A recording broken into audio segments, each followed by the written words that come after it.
தெரியல பேசும்போது டக்குனு. Okay okay okay. அது எப்படி எப்பவுமே வந்து அந்த ஒரு விஷயத்தை ஹோல்ட் பண்ண முடியுன்றது எனக்கு தெரியல.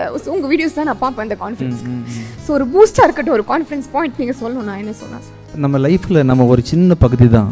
இந்த உலகத்தோட ஹிஸ்ட்ரியை கம்பேர் பண்ணிங்கன்னா நமக்கு முன்னாடி பல பில்லியன் மனிதர்கள் வாழ்ந்து லைஃப்பில் என்ன ஆச்சு நம்ம மூதாதையர்கள் நமக்கு தெரியாது. பல விஷயங்களை தாண்டி நம்ம ஜேர்னின்றது ஒரு கொசுவோட ரொம்ப சின்னதான ஒரு சின்ன டாட் தான் நம்ம. ஆனால் நம்ம கண்ணுக்கு இதான் உலகமே, நம்ம கண்ணுக்கு இதான் உலகமே அப்படின்ற மாதிரி நம்ம அதை பார்க்காம நம்ம இந்த உலகத்தில் ஒரு சின்ன பகுதி அப்படின்னு நினச்சிட்டிங்கன்னா நீங்களே ஏரியல் பாயிண்ட் ஆஃப் வியூவில் மேலே வந்து உங்களை பார்த்தீங்கன்னா நீங்கள் பொடிசாக தருவீங்க. உங்களை விட உங்கள் கவலைகள் உங்கள் பிரச்சனைகள் எல்லாம் ரொம்ப பொடிசாக தெரியும். அப்புறம் இன்றைக்கி இருக்குல்ல நம்மளோட 2 கை 2 கால் கண் ஒரு லைஃபு, இன்னும் ஒரு 20 வருஷம் நம்ம சுற்றி உள்ள நிறைய நல்ல விஷயங்கள் எல்லாத்தையும் பேஸ் பண்ணி அதை க்ளோஸில் வச்சு பார்த்திங்கன்னா மற்ற விஷயங்கள் எல்லாமே தள்ளி போயிடும். நம்ம கையில் இருக்கக்கூடிய நிறைய விஷயங்கள் இருக்குல்ல அதை வச்சு பார்த்திங்கன்னா தள்ளி போயிடும்.